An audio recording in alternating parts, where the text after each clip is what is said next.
पटना के high security वाले पारस hospital में सनसनीखेज वारदात से पूरा बिहार दहल गया। जेल से पैरोल पर इलाज कराने आए चंदन मिश्रा की 5 अज्ञात लोगों ने गोलियों से भूनकर हत्या कर दी है। वारदात के चश्मदीद गवाह ने बताया कि सभी आरोपियों के पास पिस्टल थी और गोलियों की आवाज से पूरा हॉस्पिटल दहल गया। बंदूक हाथ में लिए हुए थे, रिवॉल्वर हाथ में, छोटा वाला रिवॉल्वर, और निकलते हुए आ रहे थे और कह रहे थे मार देंगे मार देंगे। अब हम भी डर गए कि किसी को लग रहा है मार देंगे। हमारे भी यहाँ पे गार्जियन भर्ती हैं, अब मेरे परिवार भी आया है, तो सब कोई डर गया कि कोई भी यहाँ पे सुरक्षा व्यवस्था अच्छा नहीं है कि किसी को मार सकता है। वो सब कोई यहाँ का पब्लिक डर गया। कितने बजे की ये घटना घटी? सुबह में घटा है। सुबह में जी, कितने लोग क्या देखा? मैंने देखा, निकलते हुए देखा, अंदर घुसते हुए नहीं देखा। कितने संख्या में सर? लगभग 5 के संख्या में। सभी के हाथों में हथियार था? हाथ छोटा वाला रिवॉल्वर था सभी के हाथ में? जी जी। और मैं गार्ड से पूछा कि क्या हुआ है अंदर, तो कोई नहीं बता रहे थे। गोली की आवाज सुनाई दी थी? नहीं, मैं नीचे था, ऊपर नहीं था। आपके पिताजी एडमिट? हाँ, मेरे पिताजी एडमिट है। कितने बजे? यहाँ पे मेरे परिवार वाला भी डर गए हैं कि क्या,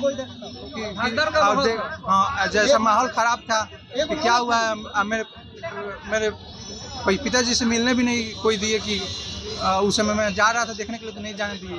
आप लोग जा रहे थे तो सिक्योरिटी रोक रही थी? हाँ, अभी यहाँ पे ऐसा व्यवस्था है कि किसी का गार्जियन भर्ती रहता है तो उसके परिवार वालों को कोई जरूरी रहता है तो मिलने नहीं देते हैं। वो एक टाइम बना है कि उसी समय मिलना है। अच्छा, तो एक बात बताइए, जब अपराधी बाहर निकले थे तो हथियार लहराते हुए जा रहे थे? हाथ में था। बाइक कहाँ लगाए हुए थे वो लोग? वो बाहर निकले, पैदल ही चल रहे थे बाहर। हथियार लहराते हुए बाहर निकले हैं? हाँ। कितने लोग थे? कितने अपराधी थे? लगभग 5 की संख्या में थे। क्या नाम हुआ आपका?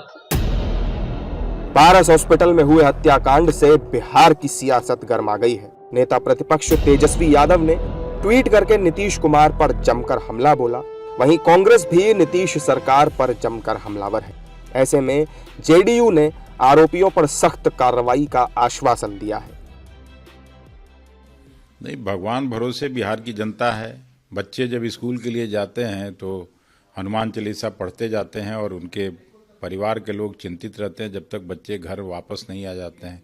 अब तो अस्पतालों में भी जाके हत्या होने लगी। पहले मैं कहा करता था कि बिहार की जनता भगवान भरोसे है और डॉक्टर को भी लोग भगवान ही मानते हैं, दूसरा भगवान मानते हैं, और वहाँ डॉक्टर भी नहीं बचा पाए।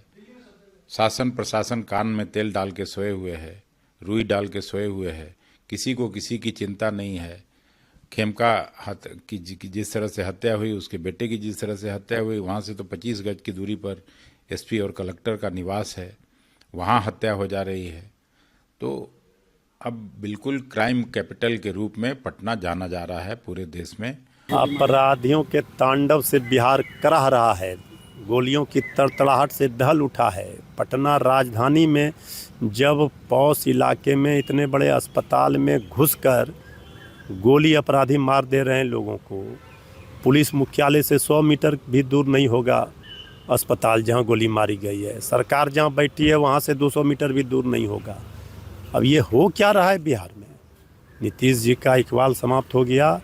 बिहार पूरी तरह से गुंडा राज, राक्षस राज आ गया। तेजस्वी यादव जी लगातार सवाल पूछ रहे हैं लेकिन ये सरकार जवाब नहीं दे रही है। अब बिहार नहीं संभल रहा है। इस सरकार की विदाई में ही बिहार की भलाई है। सर, राज्यपाल महोदय बच क्या गया? अंतिम किल साबित हो गई। पारस 11 फोर्स, 6 अपराधी आता है, हमारी बहनों को धमकाता है, नर्स को धमकाता है, डॉक्टर पे तानता है और गोली मार के चला जाता है। 9 हत्या पहले ही हो चुकी है। मेहता जी की, वो बुजुर्ग बीजेपी की, मोटरसाइकिल वाले की, मिश्रा जी की, बैंक वाले की, रमाकांत जी की। रमाकांत जी के पूरा परिवार असुरक्षित।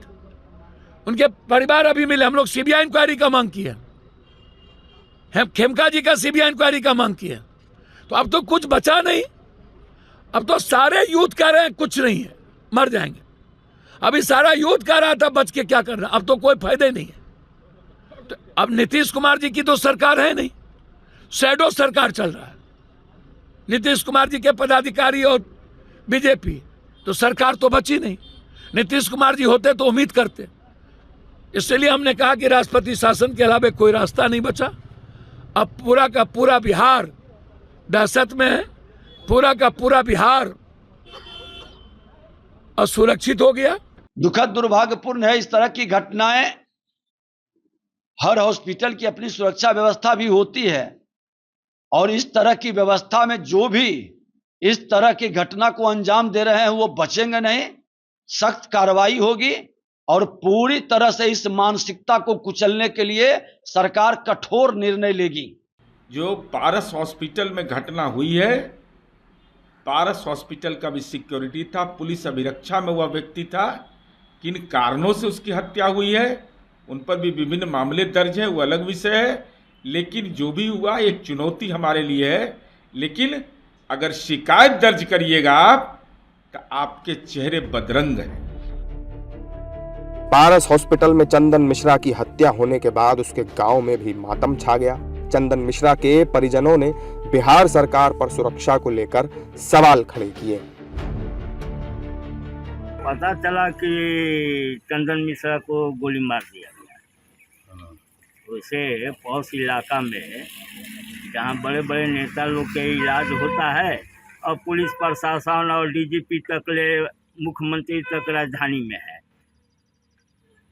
कोई कानून व्यवस्था नहीं है। जो 30 वर्ष पहले लालू के समय जंगल राज था, वो जंगल राज अभी भी है, डबल इंजन सरकार के समय में थी। मिली भगत भी है, शक के दायरे में कहा जा सकता है कि मिली भगत होगा प्रशासन के भी इसमें। हाँ, हॉस्पिटल इसमें भी है। मांग करेंगे कि जो जो इसमें शामिल है उस सबको सजा दिया जाए। चंदन मिश्रा की हत्या को लेकर पुलिस अलर्ट हो गई है। सीसीटीवी फुटेज के आधार पर 5 आरोपियों की पहचान कर ली गई है। पुलिस ने आरोपियों की तलाश करने के लिए टीम का गठन किया है। वहीं पटना आईजी जितेंद्र राणा ने जल्द ही आरोपियों को पकड़ने की बात कही है। बड़ा अपराधी रहा है चंदन मिश्रा, जो इस समय पे जेल से पैरोल पर आया हुआ था अपना इलाज कराने के लिए, और संभवतः उनके आपसी अंदरूनी गैंग के मामले में या जो विरोधी गैंग है उनके द्वारा ये घटना कारित किया गया है। तो यहाँ पर अपने इलाजरत थे और उसमें उनके कुछ जो अपराधी आए हैं उन्होंने यहाँ पे आके कई गोली उनको लगी हैं। अभी वर्तमान में इलाजरत हैं और जो डॉक्टर्स अपना बेस्ट कर रहे हैं। अभी जब तक डॉक्टर्स डिक्लेयर नहीं करते तब तक हम इसके बारे में स्पष्ट नहीं कह सकते।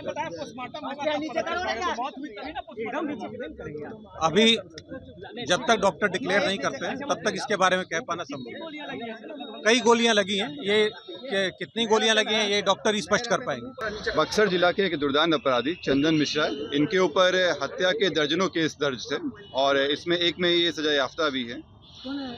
इनका ये इतने दुर्दांत अपराधी थे कि इनको यहाँ बक्सर से भागलपुर जेल ट्रांसफ़र किया गया था और ये इलाजरत होने के कारण इनको पैरोल पे दिया गया था।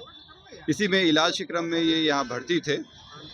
भर्ती रहने में इनके जो संभवतः जो विरोधी गुट वाले थे उनके द्वारा यहाँ आके इनको गोली मारी गई है।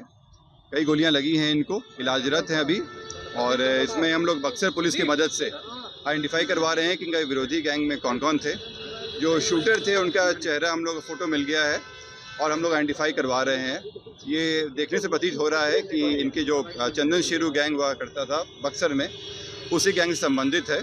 बक्सर पुलिस की मदद से हम लोग इनका जो विरोधी ग्रुप है उनके बारे में डिटेल्स निकलवा रहे हैं। जो फ़ोटो आए हैं हम लोग के पास उसकी पहचान करा के हम लोग जल्दी से करें। पटना पुलिस के मुताबिक मृतक चंदन मिश्रा पर कई आपराधिक मुकदमे दर्ज हैं। अंदेशा है कि चंदन मिश्रा की हत्या आपसी रंजिश में हुई है। ऐसे ही खबरों के लिए सुदामा न्यूज को लाइक और फॉलो करना ना भूलें।